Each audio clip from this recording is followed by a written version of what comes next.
말씀을 드리면 지금 뭐 저희 오늘 강의 교재 그다음에 각종 막 책 사은품이 얽혀갖고 뭐 나는 왜 안 주냐 막 이렇게 하시는 분이 계실 수 있을 것 같아요. 일단 뭐 안 주려고 그러는 게 아니고 저희가 일정 부분 비용을 받고 한 게 있기 때문에 그걸 구분해서 하느라고 좀 하니까 오해를 하지 마시고요. 한 2분, 3분 후에 정식으로 시작하겠습니다. 오늘 세미나. 저는 먼저 인사드리면 저는 장우석이라고 합니다. 오늘 마지막 시간에 제가 강의를 할 거고요. 마지막 시간에 강의하기 때문에 저는 이제 사회를 겸해서 진행을 좀 하겠습니다. 오늘 정식 세미나 제목은요, 트럼프발 무역 전쟁에서 살아남기라는 제목으로 할 건데, 사실 이제 오늘 정확하게 얘기하면 꼭 반드시 미국 주식이어야 될 필요는 없을 것 같아요. 최근에 분위기가 그렇기 때문에. 그래서 일단 국내 주식 하시는 분들 많이 오신 걸로 저는 알고 있는데, 다양하게 어떤 투자에 대한 아이디어를 얻을 수 있을 것 같고요. 오늘 강사부터 간단히 설명을 좀 드리면, 첫 번째 강의는요, 한국열린사이버대학교의 이하늘 교수님이 먼저 해주실 거고요. 저기 이쪽에 계십니다. 좀 이따 올라와서 하실 거고요. 그 다음에 하나금융투자 선능금융센터에서의 맹경렬 운용력이 두 번째 강의를 하고, 잠깐 쉬었다가 공지사항 얘기하고, 그 다음에 마지막은 제가 마무리하는 걸로 이렇게 진행하겠습니다. 그 다음에 나머지는 질문을 받을 거니까요. 마음속에 질문한 내용을 갖고 계시다가 마지막 때 말씀해 주시면 될 것 같습니다. 아까도 말씀드렸지만 오늘 사실은 저희가 책을 나눠드리는 이유는 물론 이제 타 증권회사에서 뭐 다양한 해외 주식에 대한 이벤트를 하고 있습니다. 근데 저희는 뭐 환전 이벤트나 수수료 이벤트보다는 해외 주식을 하려면 적어도 한글 기업 기여를 가지고 있어야 되는 거 아니냐 생각이 들어서 좀 컨텐츠에 관련한 책을 좀 나눠드리고 있다는 점 양해 말씀드리고요. 그 다음에 관련해서 하고 있는 이벤트는 5월 30일까지 진행할 거니까 참고로 아시면 될 것 같습니다. 자, 그러면 시간이 딱 돼갔고요. 오늘 첫 번째 강의의 주인공을 모시겠습니다. 한국열린사이버대학교의 이하늘 교수님, 한 박수로 맞이해주시죠.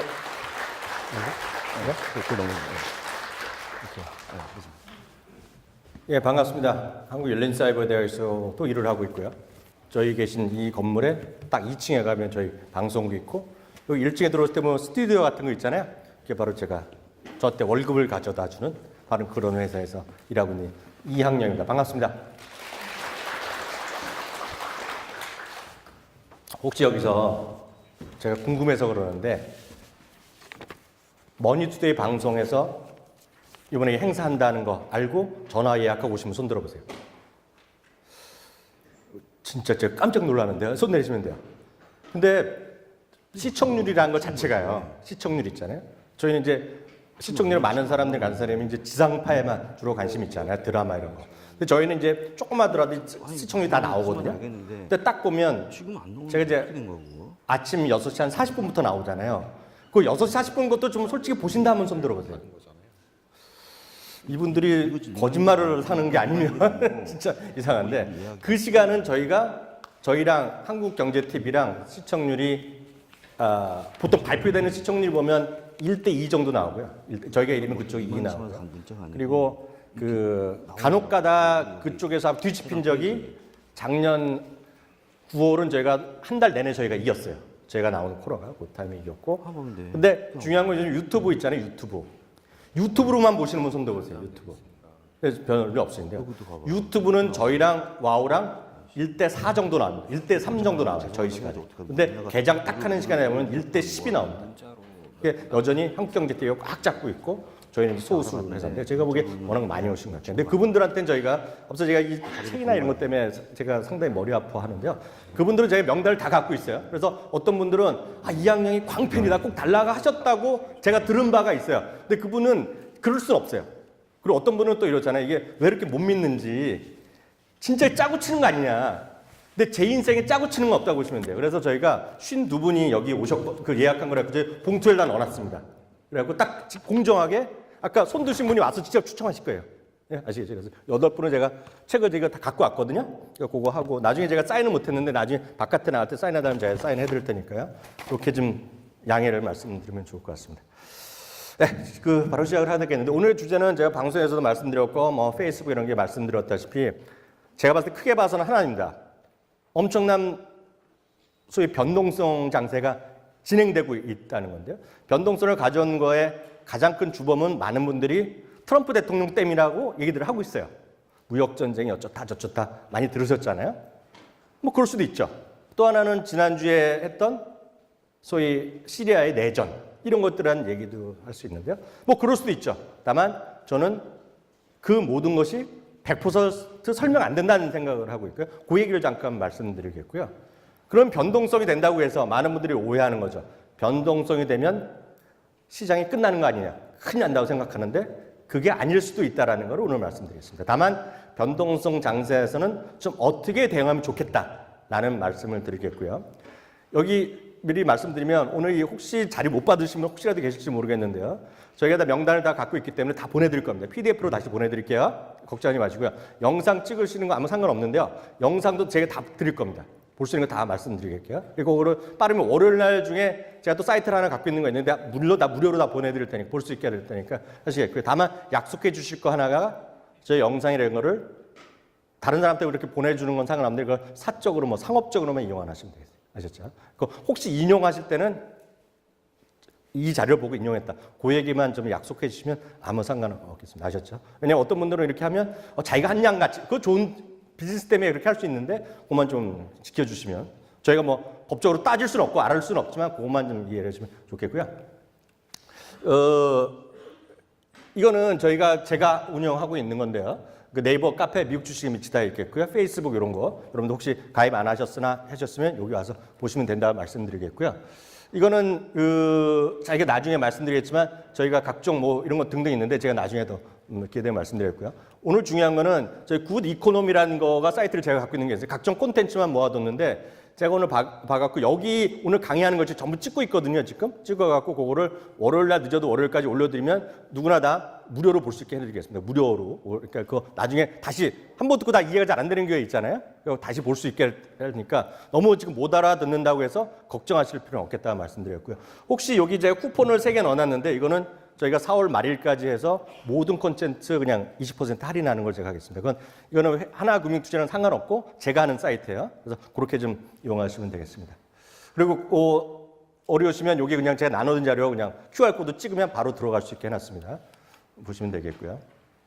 저 책은 아까 보여드린 거가 제가 방송에도 나눠드리는 거가 오늘 그거 그 트렌드 책 보여드리겠고요. 오늘 아마 계좌를 만들고 오신 분이 혹시 있을지는 모르겠는데 이거는 제가 하는 게 아니라 제가 만들었고 파는데 그거는 하나금융투자에서 사갖고 나눠드리는 거예요. 그래서 그거는 계좌를 만드신 분만 제가 드리는 걸로 알고 있고요. 저 다 책이 되겠고요. 예, 이거는 이제 유니버스라는 상품인데 이건 나중에 또 말씀드리겠습니다. 예, 이건 계좌 만드는 방법이 다 많이 보셨을 거고요. 뭐 제가 할 수 있는 바는 아니기 때문에 넘어가겠고요. 예, 이제 본론 들어가겠는데요. 이거죠.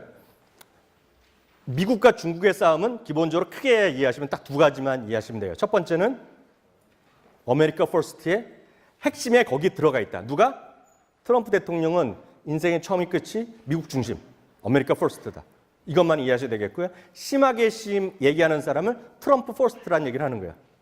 그러니까 트럼프에 이득되냐 안 되냐. 그건 심하게 비판하는 사람이지만 어찌됐건 미국 중심의 사고, 미국 중심에 돈이 되고 손해라거나 이익이 되고 이것의 모든 것에 나타났다. 그렇기 때문에 한국에 대해서도 중국에 대해서도 러시아에 대해서도 그게 무슨 무역 수지가 됐건 아니면 다른 이슈가 됐건 간에 들어가는 거죠. 참고적으로 제가 여러 번 언급하고 지난 9월 강의에도 말씀드렸다시피 트럼프 대통령은 어떤 사람이냐면 저는 아주 단적으로 말씀드릴 수 있는 것이 선거 전에요. 선거 전에 한국에 대해서 얘기한 거는 딱 2가지 이슈밖에 없습니다. 첫 번째는 FTA가 미국의 일자리를 날려버렸다.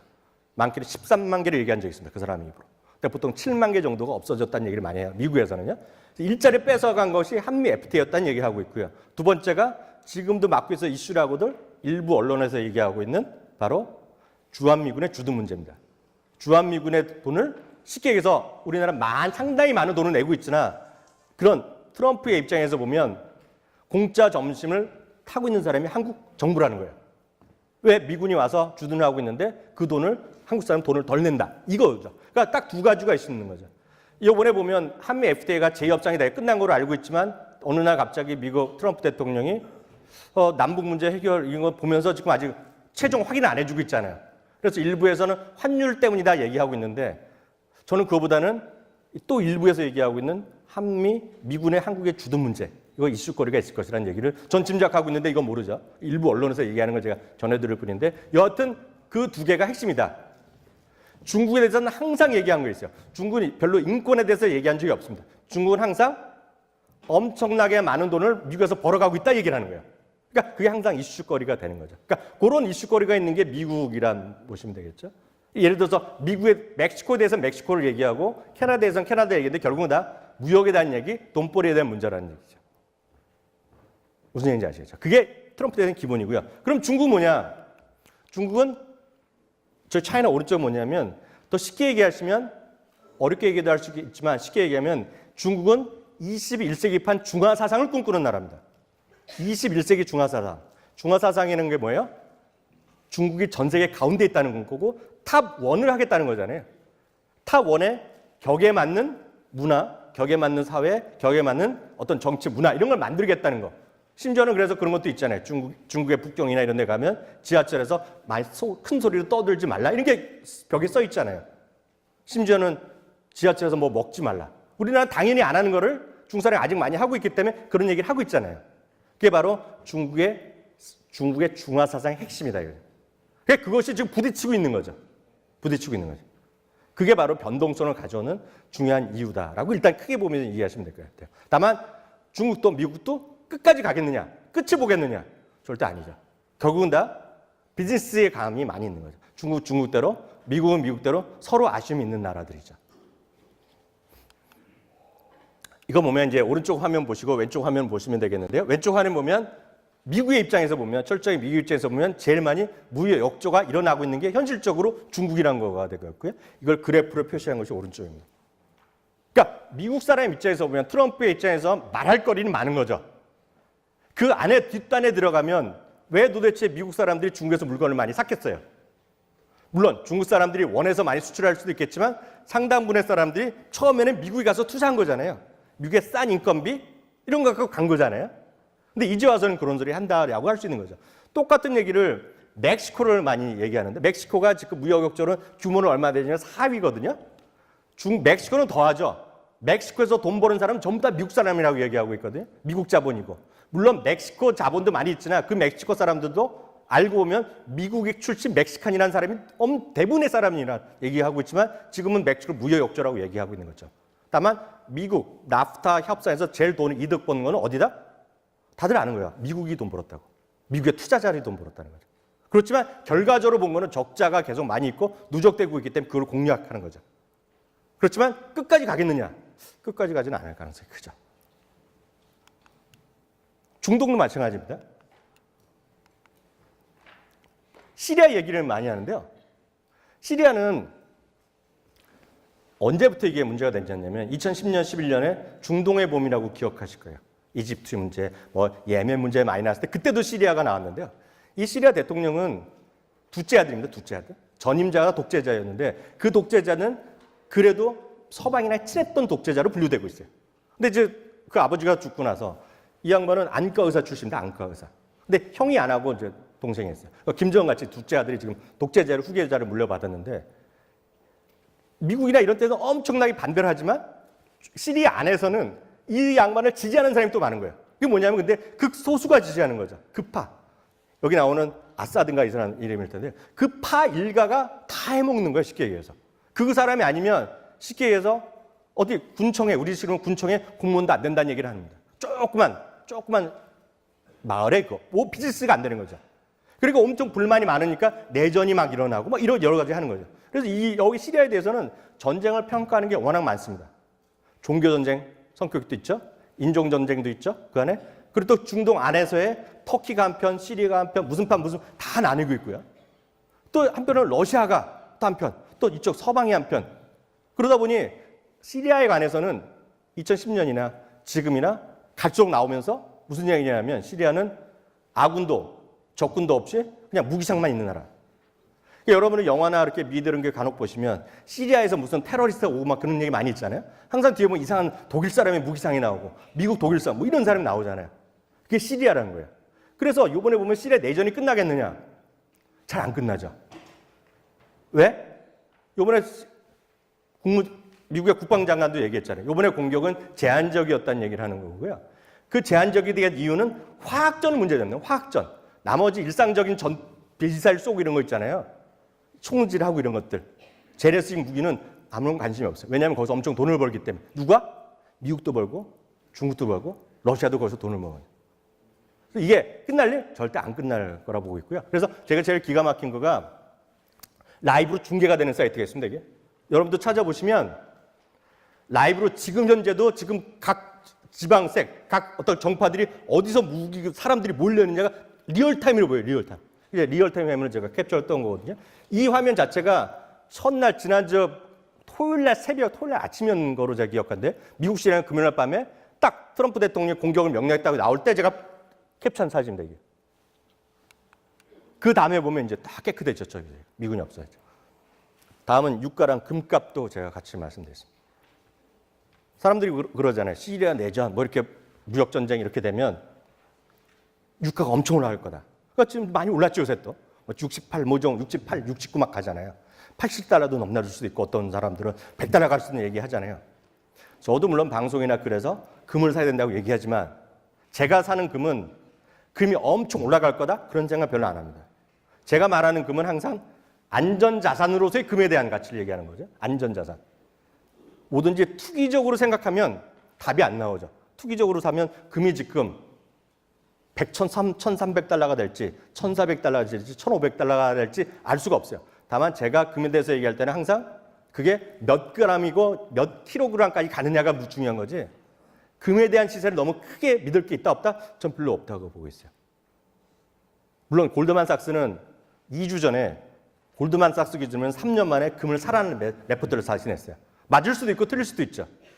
유가도 마찬가지. 유가 막 1,000불 간다 그러지만 엊그저께 바클레이즈라는 곳에서는 또 레포트를 냈는데 2분기까지는 올라갈 수 있지만 4분기 되면 지금 60달러 이하 그 정도까지 떨어질 거라는 얘기하고 있거든요. 그러니까 여러 가지 말이 많은 거예요. 여기 오신 분 한국 주식만 하시는 분도 계시고 미국 주식에 관심 갖고 중국 주식에 관심 있는 거 아시지만 제가 오늘 말씀드리는 거 다 잊어버려도 상관없는데 딱 하나만 기억하고 가셨으면 좋겠어요.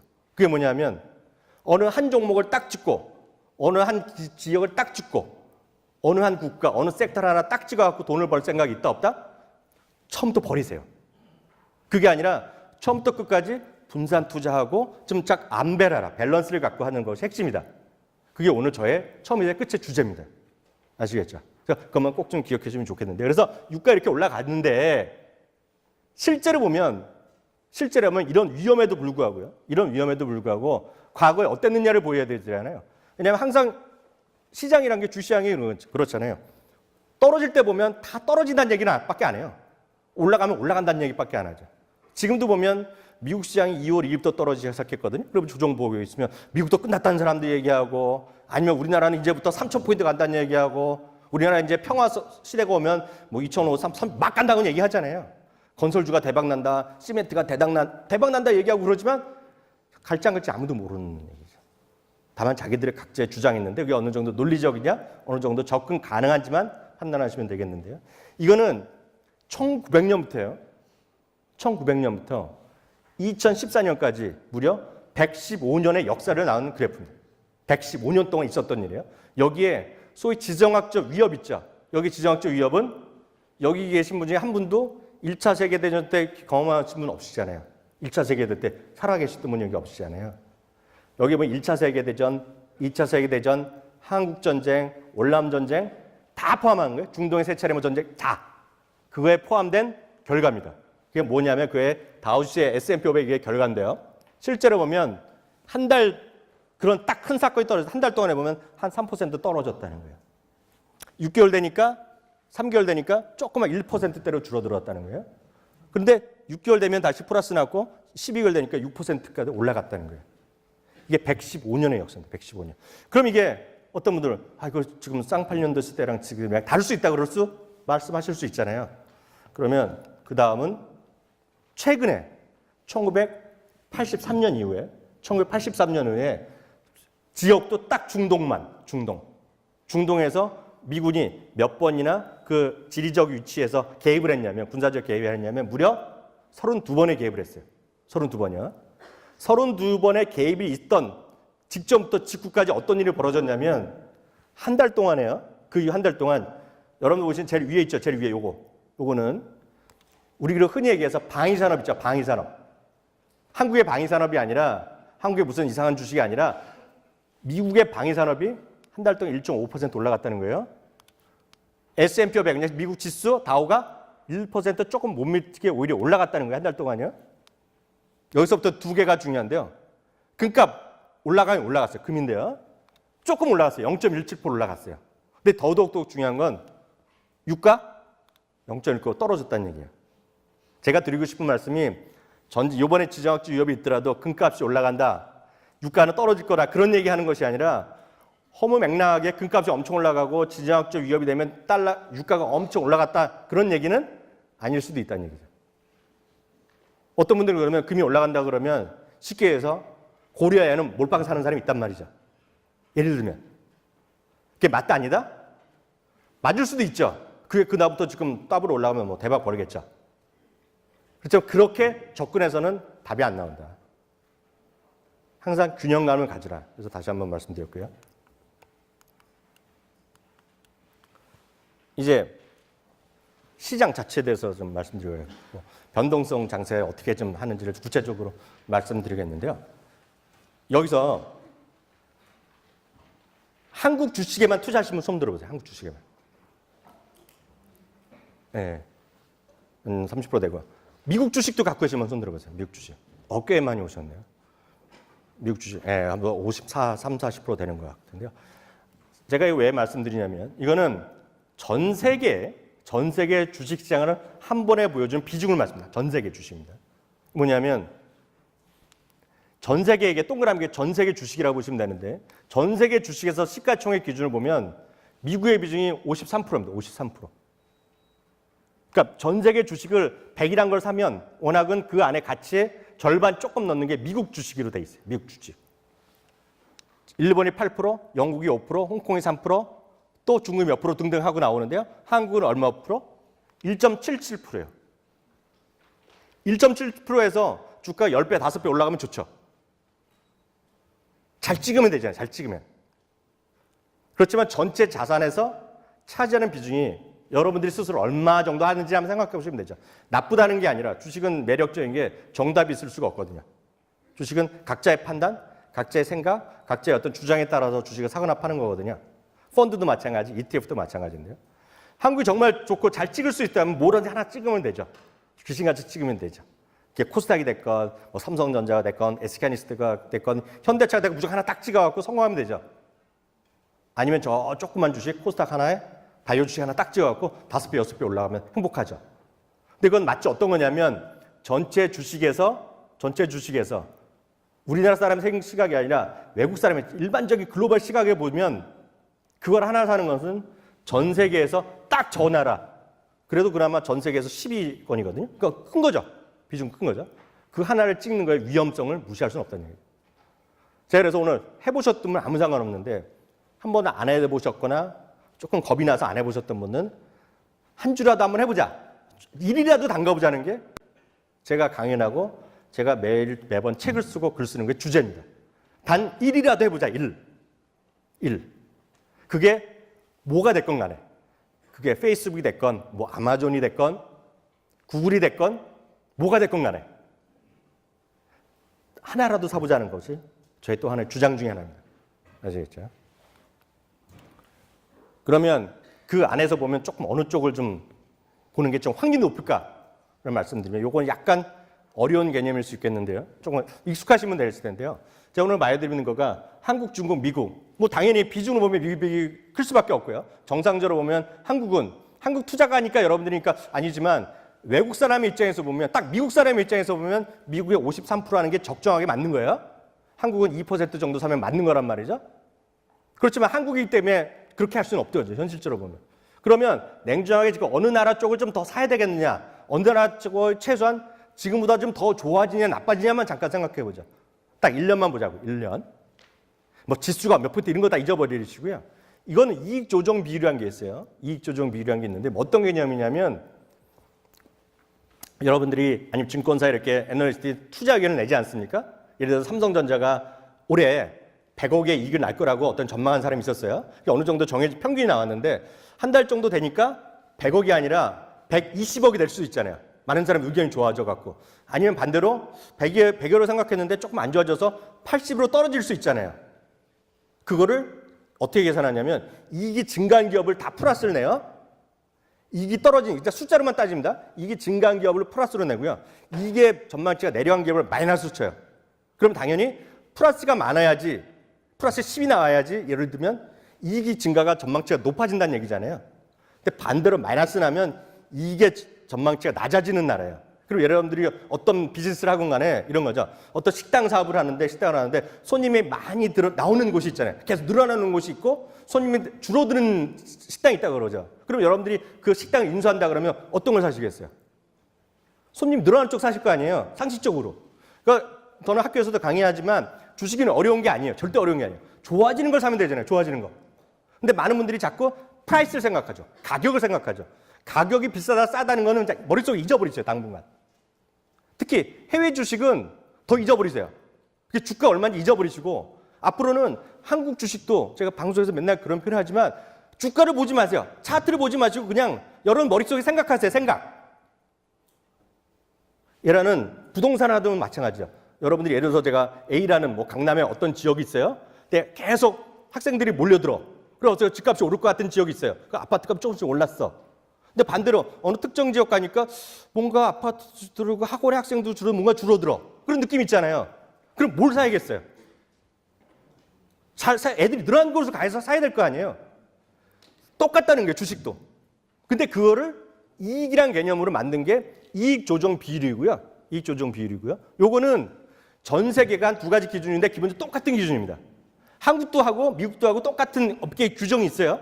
규율이 있다고 이해하시면 돼요. 그러면 최근 한 달 동안 여기 하나금융투자에서 높은 분 계시면 이제 곤란한데 이 자료는 미래셋 대우에서 만든 자료입니다. 미래셋 대우에서 지난주 월요일 발표한 자료예요. 제가 다 알거든요. 아까 여기 해외 주식 하신 분 손 들어보세요.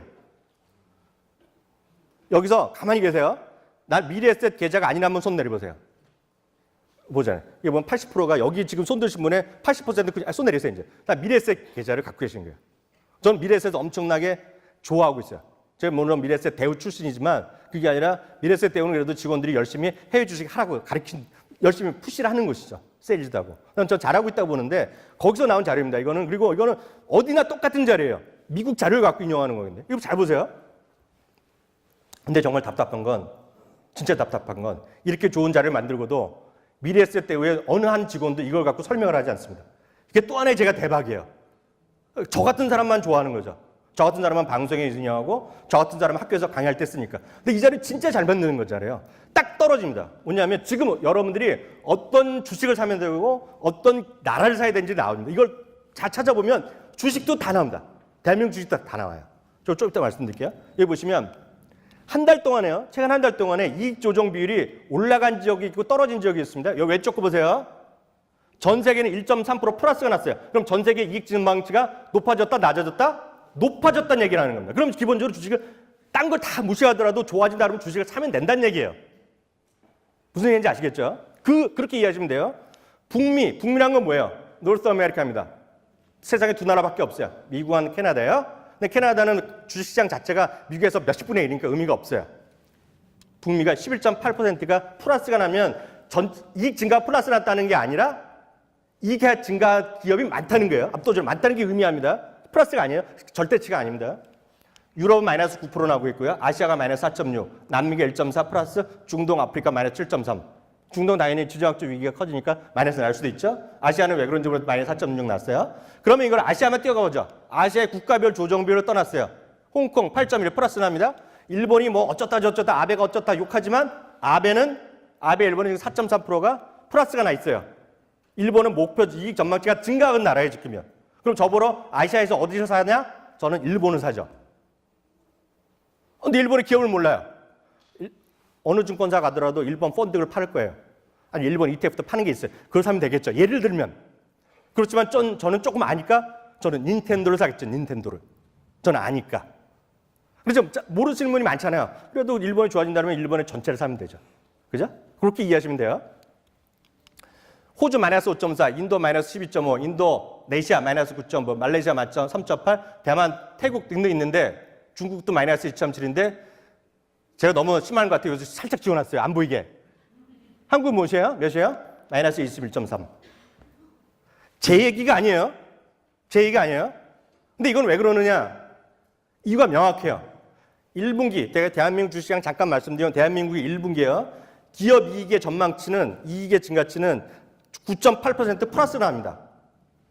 전년 대비 올해 3월 달에 1분기 실적이 9.8% 플러스가 나요. 플러스. 근데요, 정말 더 무서운 거가 삼성전자 이익 증가를 빼잖아요. 그러면 플러스 1.4로 줄고요. 삼성전자 빼놓으면 이익이 1%밖에 안 늘어나고요. SK하이닉스까지 빼면 이익이 늘어나는 게 아니라 마이너스로 합니다. 마이너스. 그리고 삼성전자나 SK하이닉스가 그래도 올라갔고 삼성전자의 이익 전망치가 내려가다가 3월 초부터 올라갔어요. 다른 기업들은 이익 전망치가 줄줄 내려가고 있습니다. 지금.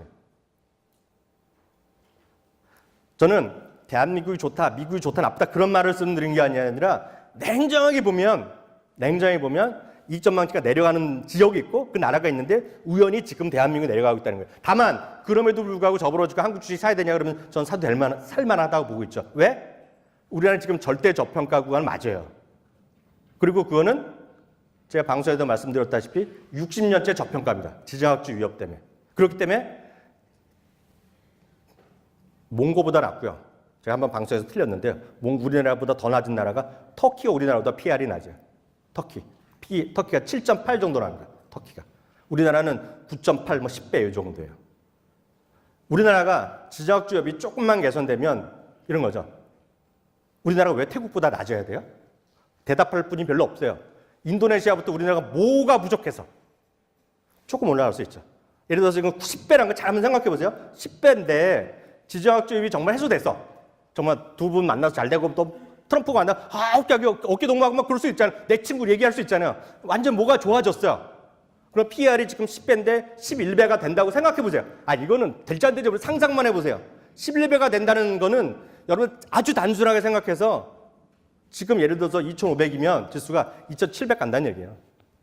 2,750 간다는 얘기죠. 무슨 얘기인지 아시겠죠?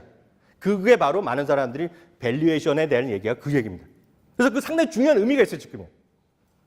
무슨 얘기인지 아시겠죠? 그래서 꼭 기억하셔야 됩니다, 지금요. 다만 그거 없이 지금 수준이라 그러면 제가 봤을 때 삼성전자, SK하이닉스 빼놓고는 별로 재밌을 수가 없어요. 현실적으로 보면. 물론 특정 주식은 있겠죠. 크게 봐서는 이익 전망치가 내려간다 이해하셔야 되겠고요. 그럼 미국이나 다른 나라 뭐냐 그러면 미국은 딱 이거만 보시면 되죠. 미국은 올해도 이익 증가가 18.4% 늘어날 거로 지금 전망이 되고 있고요. 지금 1분기에도 상당히 이익이 좋게 나오고 있죠. 다만 지금 주가가 재미없잖아요. 파란색이 이익 증가입니다. 순이익이에요. 주당 이익입니다. 주당 이익. 이게 보면 최근에 주가 흐름이에요. 주가 떨어졌잖아요. 지수가. 이익 증가. 근데 보면 이거는 미국은 거의 똑같이 갑니다. 이익이 늘어나는 순간에 주가는 올라가는 법이에요. 근데 최근에 이익은 올라갔는데 주가가 떨어졌잖아요. 펀더멘탈만 보면 주가가 올라갈 찬스가 크죠. 거기다가 이익 증가의 목표치가 올라가면. 오히려 미국 주식이나 영국 주식, 일본 주식이 너무나 쉬워요. 여러분들이 많이 하시는 수급이나 외국인이 산다더라, 국내 기관이 어디 연기금을 산다더라, 차트가 어떻게 그런 게 아예 없어요. 그런 정보가 아예 없습니다. 물어보는 사람도 없어요. 따지는 사람도 없고. 그냥 줄곧 거의 99% 이익만 보면 돼요. 그런 것들은 하나대투증권 여기 계신 분도 알려드리고 미래에셋 그분들도 알려드리겠죠. 그것만 이해하시면 되겠고. 그러니까 오히려 쉽다.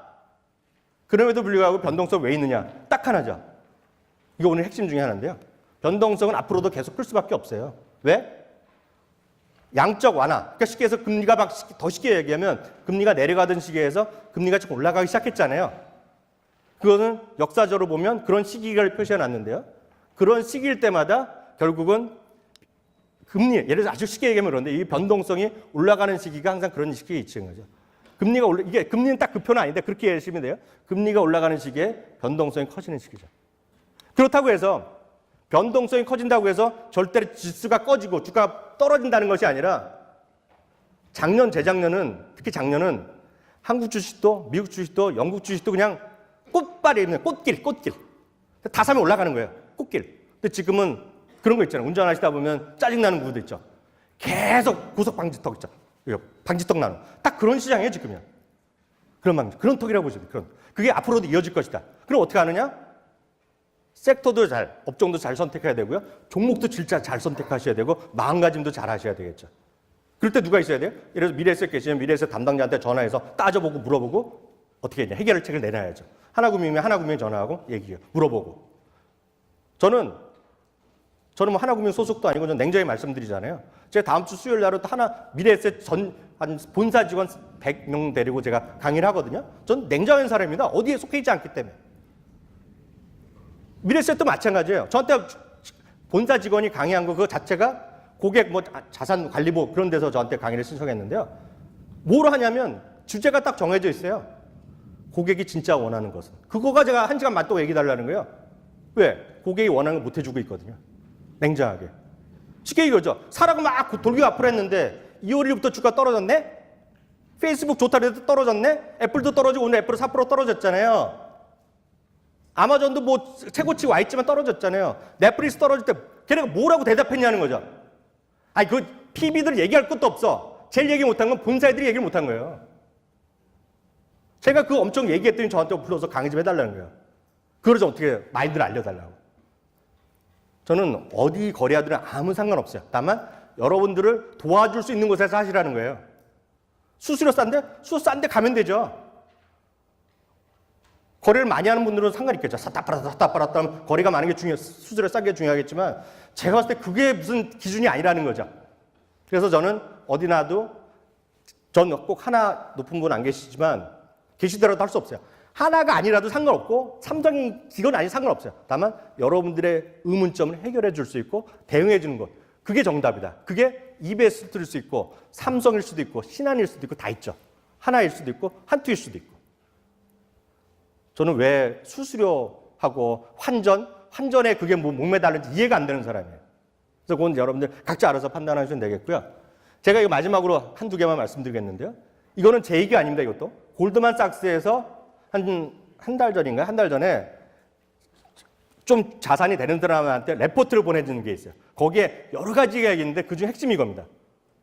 많은 사람들이 오해를 하고 있다는 거예요. 주식 투자에서 이건 한국도 마찬가지입니다. 주식 투자에서 돈 버는 방법이 뭐냐를 얘기하는 거예요.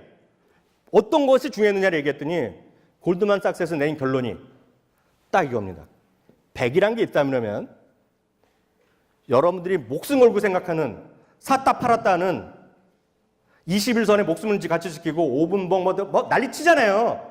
책들 많이 있죠. 서점에 가면. 기술적 지표도 맞고하고 뭐 하루에 몇 %번다 그래서 이렇게 떼돈 벌다 이런 것들이 있잖아요. 초보자는 3일 만에 차트를 뛴다 이런 것들이 있을 거란 말이죠. 매매 타이밍을 놓치자는 거잖아요. 매매 타이밍. 매매 타이밍은 여러분들 돈은 버는데 몇 %의 중요성이 있다? 몇 %로 써 있어요 여기요? 2% 달랑 2%. 이게 아닌 것 같으면 골드만삭스에서 전화하시면 되죠. 이게 아니면 난 이게 아닌 것 같다 그러면 4%가 문제예요. 4%? 종목 교체죠. 종목 교체를 막 적극적으로 하는 거. 그게 종목 교체라는 거예요. 얘네가 얘기하는 94%는 뭐다? 포트폴리오 구성이라는 얘기예요. 포트폴리오라는 게 뭐야? 이게 주식일 수도 있고 채권일 수도 있고 펀드들일 수도 있고 ETF들일 수 있고 다 있는데 제가 하나 딱 걱정되는 게 왜 이렇게 말씀드리냐면 저희 작년 9월에 여기 왔었던 분 손 들어보세요. 계셨던 분 계시잖아요. 제가 날도 한 10대 정도 말씀드렸잖아요. 마지막에. 그래서 제가 그랬잖아요. 이거 15, 몇 정 중에 한 서너 개는 잘 올라갈 것 같고 2개는 많이 떨어질 것 같고 나머지는 그저 그럴 것 같다 얘기했죠. 그래서 골고루 사야 된다고 얘기 말씀드렸던 기억이 있는데요. 아마 기억하실 겁니다. 아마 그분들은. 근데 대부분의 경우에 저희는 나름 아래에서 안 배하는데 여기서 주식하시는 분들 보면 대부분이 똑같은 걸 갖고 있어요. 아마존 갖고 있는 분은 알리바바도 갖고 있고 알리바바도 갖고 있는 분은 뭐 딴 것도 갖고 있고 뭐 똑같은 걸 갖고 있어요. 엔비디아도 갖고 있고 구글도 갖고 있고 뭐 텐스 뭐 다 똑같은 거 갖고 있어요. IT면 IT 한 무리, 바이오면 바이오 한 무리 다 갖고 있어요. 그렇게 하지 말라는 거 얘기예요. 미래에셋을 저번에 강의하기 위해서 미래에셋에서 잘 나가는 PB 3명, 2명을 인터뷰했고 1명은 다음 주에 또 인터뷰하려 했는데요. 제일 문제가 뭔지 아세요? 아마 여러분도 동감하실지 모르겠는데요. 저는 워낙 그런 일을 해서 그런지 모르겠는데 딱 걔가 그 미래에셋의 그것도 탑 PB란 친구가 말한 게 저한테 이거예요. 본사에서 그래도 미래에셋은 정말 박수만을 하죠. 책을 자료를 많이 내잖아요. 좋은 자료를 얘기하고 번역도 하고 다 내는데 좋은 주식을 다 얘기했다는 거예요. 다 샀다는 거야. 웬만한 거 고객들 샀더니 지나고 나니 다 똑같은 걸 샀다는 거야. 똑같은 거. 그 비슷한 거. 그리고 지나고 보니까 IT가 페이스북 떨어져요. 같이 훅 떨어지는 거예요. 지수는 3%밖에 안 떨어지는데 내 거는 20% 쭉 떨어져 있고 해결이 안 되는 거죠. 물론 좋을 땐 좋죠. 제가 그날 JP모건 이런 거 해야 된다고 제가 말씀드렸어요. 많은 분은 아직도 JP모건은 관심도 없어요. 은행 좀 뭐가 되겠어? 제가 아직도 기억나고 표정이 기억나요. 표정. 여러분들의 표정. 그렇지만 그걸 사셔야 되는 거예요. 그런 거예요. 그 JP모건이 아니더라도 시티뱅크건 메리츠 뭘 사야 돼요. 골드만삭스건. 블랙락이 그런 거 하나 사야 돼요. 그게 바로 포트폴리오였는데 저한테 그 얘기를 하더라고요. 교수님, 본사에 가서 그 얘기를 꼭 해달라고. 섹터를 구분하는 것 좀 가르쳐달라고. 왜냐면 그런 교육 받은 적이 없는 거죠. 한국은 그래도 나름대로 자기가 할 수 있잖아요, 뭔가. 근데 PB가 안 돼 있는데 여러 개 계신 분들 되는 사람이 누가 있어요? 나 확실히 교육 받았다. 증권사한테 돈 받았다. 손 들어보세요. 손 들어보세요. 한 분은 있을 줄 알았죠. 그 한 분이 있으면 제가 딱 선물 드리려고 했어요, 제 책. 너무나 아쉬운 거죠. 전 진짜 눈물 나요, 그 얘기. 그런 얘기 들을 때마다. 그래서 제가 24일 날 그 행사, 그건 이제 공개하는 게 아니에요. 직원들 대상을 하는데 그 얘기 할 거예요. 그것 좀 가르치라고. 이거는요, 여러분들 자료 있죠? 자료 보시면 그 자료가 어떤 분들, 이게 지금 99,000원이야 이런 얘기 하는데요. 이거는 제가 강의할 때 보면 이거 149,000원 제가 외부에서 강의하는 거거든요. 이 강의 보시면 그 안에 중간에 몇 페이지 보시면 몇 페이지인지 맞아요. 저 수익률 나는 표. 빨리 좀 맞아요. 몇 페이지인지. 어느 정도 있는지. 아무거나 하나 봐서 봐줘요. 거기 보시면 몇 페이지가 나와, 거기? 네? 43이요? 33페이지 보면 요게 조그만 게 4개가 보일 겁니다. 4개. 보이죠? 여기 보면 이걸 보시면은요. 저 한번 살짝 보여주겠어요, 거기? 그거 한번 자료가 이렇게 보이죠? 겉으로 한번. 예, 나오는데요. 그거를 하나하나 키운 겁니다. 키운 거. 저희는 항상 얘기하는 걸 다 공개하는데요. 이게 미국 주식이 답이다. 여러분들 갖고 계신 책 2018년 18년 거 말고 2016년 책이에요. 거기 나왔던 거가 리얼타임으로 보는 거예요. 리얼타임. 리얼타임 시스템입니다. 여러분들도 거기다 써놨을 거라 보고 있는데요. 딱 찍으면 QR코드 찍으면 나옵니다. QR코드 찍으면. 그 아마 그것도 있을 것 같은데요. 그 맹대리님, 맹영원님, 그 QR코드 나오는 한 페이지 좀 불러주세요. 그 앞부분에 나왔을 때. 아주 빨리 좀 봐주세요. 네? 4페이지요? 3페이지에 그 부분을 여러분들 아이폰 있으면 바로 찍으면 나오고요. QR코드 찍으면 리얼타임이나 리얼타임. 그게 여러분 이겁니다. 여기 보시면 어떤 분들이 이게 제일 왼쪽은 제 시장 평균이고요. S&P 500이고요. 요거는 에버리지는 저희가 하는 건 평균인데요. 올라가는 것도 있고 떨어진 것도 있죠. 언더 아마 60몇 프로 떨어졌거든요. 올라간 것도 있죠. 그래서 이거는 제가 왜 말씀드리냐면 항상 포트폴리오를 잘 구성해라. 그래야지 나온다는 얘기가 되겠고요.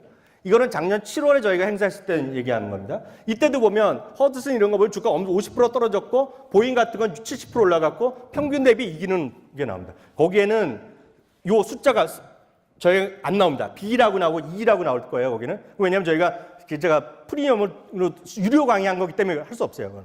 근데 여기 나오네요. 요 찍으셔도 돼요. 제일 오른쪽에 보면 페이팔 이런 겁니다. 페이팔 이런 거가 뭐 20몇 프로로 40몇 프로 올라가 이게요. 그리고 9월 9일 날 오셨던 분 9월 9일 날 오셨던 다시 한번 손 들어보세요. 9월 날 보였던 거가 바로 이 그래프이거든요. 이거. 여기 보면 그때도 보면 길리아드 사이언스 엄청 떨어졌죠. 떨어질 수도 있죠. 그렇지만 이게 포트폴리오 뭐라고 말씀드렸잖아요. 제일 많이 올라간 것 중에 하나가 JP모건이 올랐습니다. 그 다음에 페이팔이 올라가고 그래서 평균이 한 10% 올라간 거예요. 평균이. 그래서 계속 말씀드리면 포트폴리오 잘 하셔야 되겠고요. 이거는 작년 12월에 저희가 또 유료 강의한 건데요. 이때도 마찬가지. 어떤 분은 앨범 말인데요. ALB. 주가 28% 떨어졌어. 엄청 욕하죠. 이학년 교수 말도 샀다가 개박살 났다고. 근데 제가 항상 얘기해요. 그거 하나를 따질 때가 아니다. 그게 같이 포트폴리오 뭐라고 말씀드리거든요.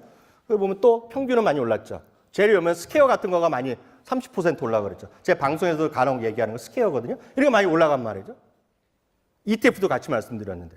그래서 늘 말씀드리지만 여러분들 종목 하나를 자꾸 찍을 생각하지 마시고 한국 주식도 마찬가지 자꾸 찍지 마시고 포트폴리오 하세요. 포트폴리오. 그리고 여러분들이 그거에 대한 증권사 선택이나 증권사 지점, 증권사 PB 선택은 그 포트폴리오를 제시할 수 있는 놈 없는 놈을 딱 구분하세요. 그리고 그거를 적당하게 설명을 해줄 수 있는 애를 얘기하세요. 예. 제가 쓴 책이 미국 주식의 답이기도 하고 오렌 버핏은 무엇을 사고 사지 않는가 하는데요. 제가 오늘 많이 오셔갖고 제가 지금 집에 가서 작업을 할 테니까요. 특히 워렌 버핏 강의 관련된 강의가 제가 만들어 놓은 게 있는데 여러분 다 무료로 볼 수 있게 해드릴게요. 그래서 이거는 제가 여러분 문자를 갖고 있으니까 이메일에 있으니까 보여드리면 그게 강의가 6시간짜리 강의 있거든요. 그러니까 워렌 버핏도 강의를 그냥 어디 가서 뭐 100만 원짜리 들을 필요 없고 딱 6시간까지 그냥 부여드리면 보세요. 아니면 그냥 틀어놓고 운전하시거나 아니면 지하철에서 들으시면 다니세요. 그걸 제가 해놓고 어떤 방법 알려드릴 테니까 아셨죠? 그거 보시면 되겠고요. 네, 되겠는데요. 그래서 제가 책을 말씀드린 대로 딱 이거는 해당되시는 분이 여기 네이버 통해서 예약하신 게 아니라 전화를 걸고 오신 분이요. 그 머니투데이 방송. 이거 제가 개인적으로 하는 겁니다. 머니투데이 방송에서. 제가 진짜 믿으시면 되겠죠? 진짜라는 거. 제가 이제 요즘 말씀드리겠습니다. 제가 다 해놨어요. 오신 2명인데요. 제가 바로바로 불러드리면 나와서 받아가시면 되겠어요.